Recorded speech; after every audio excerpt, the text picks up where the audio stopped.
When you're in the mood for love, a lackluster movie can really kill the vibe. Because it's New Year's Eve, you want another shot at it?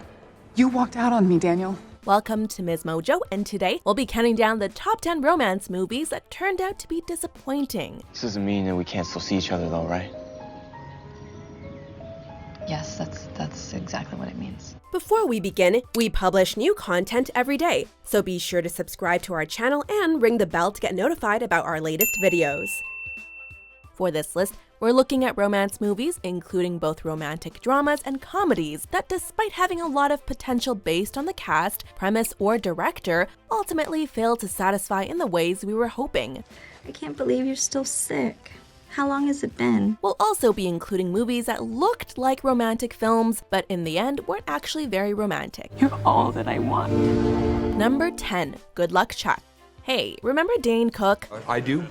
In the mid-2000s, he was the hit comedian. Fans had committed his entire bits to memory. As is so often the case when stand-up comics make it big, he made the jump to film, and as is so often the case, the results weren't great. I'm kidding. I'm not going to work with you.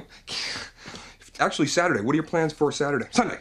What are your plans for Sunday? Don't even answer that, because I'm already thinking about Wednesday. 2005's Waiting gained a solid cult following, but Good Luck Chuck feels like the starring role that killed Cook's momentum. Raise the habitat. Crazy for you.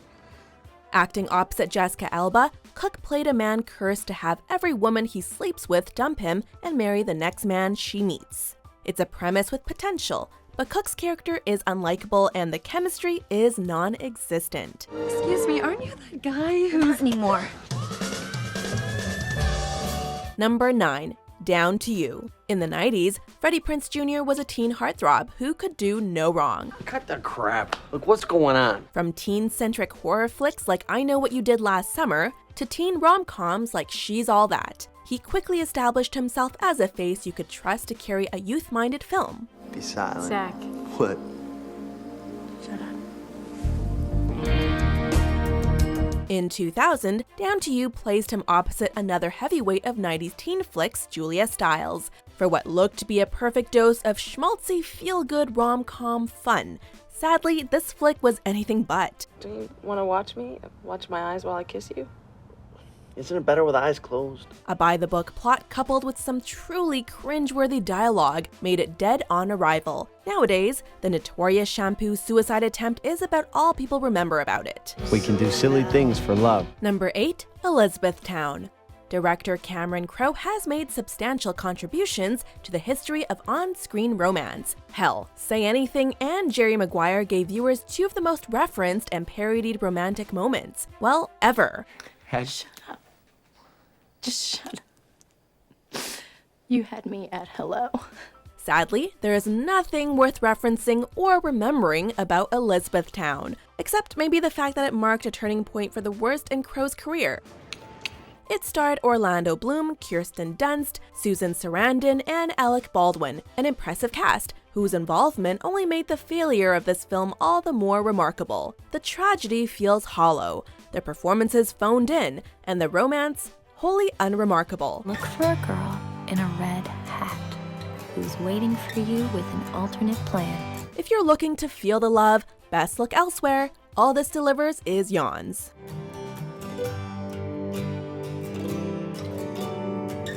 Number 7. How Do You Know? Don't listen to me when I'm drinking Guinness. Let's be clear, it's not like rom-coms or romantic dramedies are held to a particularly high standard. Viewers want a moderately fresh story, touching but self-aware dialogue, and most importantly, on-screen chemistry. Come here, to people who make toasts.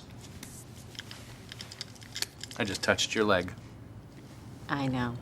This 2010 film by filmmaker James L. Brooks should have been called How Did You Get This So Wrong? Because it misses the mark in every category. I'm gonna go wait out at the bus stop for the next 10 to 15 hours. Rocking a picture-perfect rom-com trained cast, including Reese Witherspoon, Owen Wilson, Paul Rudd, and Jack Nicholson, this should have been a home run. It somehow wound up costing $100 million and couldn't even make half of it back. It feels like James L. Brooks forgot how to write likable characters or relationships. Did you come down here to tell me not to bother waiting?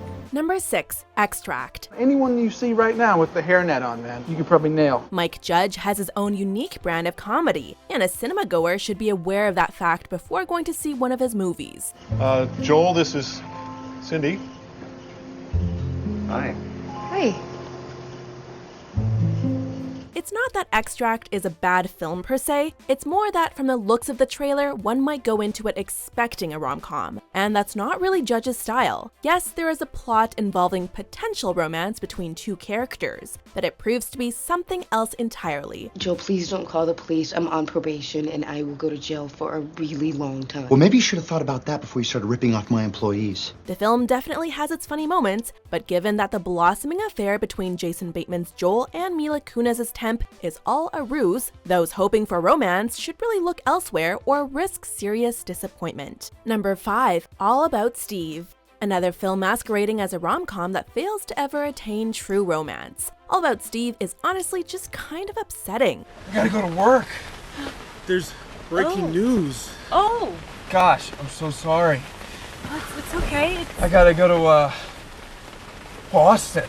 Released the same year as The Blind Side, which earned Sandra Bullock an Academy Award, this train wreck saw Bullock play a mentally unstable and obsessive woman who starts stalking Bradley Cooper's Steve Miller after a single uncomfortable date. Look at you, here. Sorry it took me so long.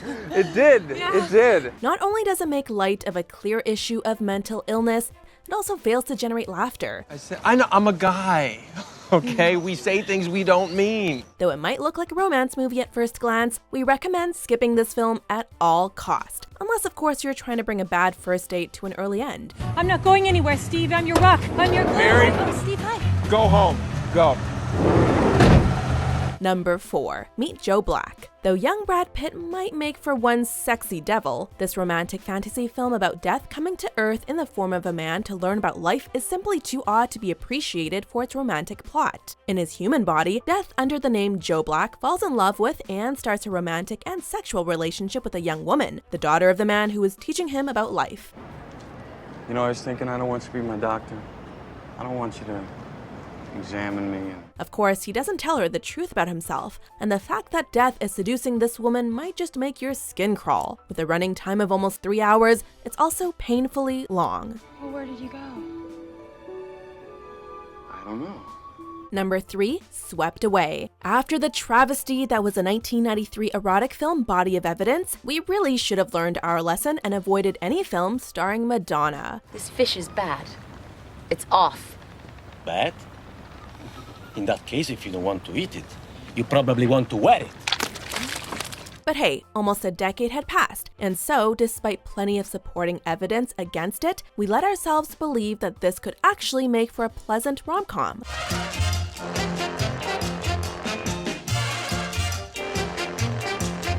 In our defense, the trailer actually looked kind of promising, and with Guy Ritchie at the helm, it very well could have been a fun film. We were wrong. Oh, so wrong.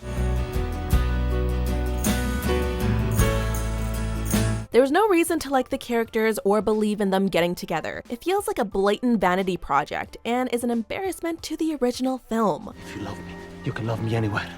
I want to know. I have to know. I want to know if the wife of a rich man thinks the same as you. Number 2. Gigli. You know what makes for a truly disappointing romance movie? A film that was never intended to be one in the first place. Larry Gigli, right? I saw it on the mailbox. Yeah, it's pronounced Gigli, like, rhymes it really. That's right, Gigli was crafted by filmmaker Martin Brest as a dark, violent thriller of sorts. Ben Affleck's character was supposed to be murdered by the father of his love interest. There's your bull. Right there's your bull. And there's the horn. Is that really the sort of subject matter typically tackled in a romantic comedy? Nope. Unfortunately, with Ben Affleck and Jennifer Lopez's relationship proving to be the talk of the town, the studio heavily edited the film into what they saw as a more marketable film. Unsurprisingly, the end result was an utterly unromantic mess with major identity issues.